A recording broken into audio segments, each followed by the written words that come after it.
Bog, učenici Gimnazije Pula pozivajte na gimnazijsku mikrofonijadu i donatorski koncert za budući gimnazijski studio u četvrtak 14.12. Koncert počinje u 7 sati u velikoj dvorani kafe bara La Resistance odmah iznad arene.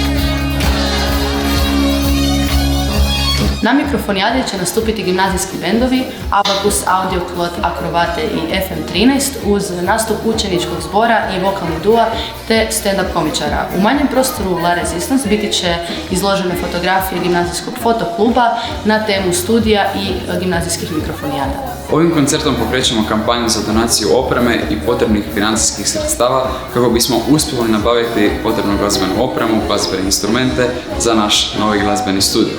Ulaz je slobodan, a na ulazu ćete moći dobiti vodnim prilozima i pomoći.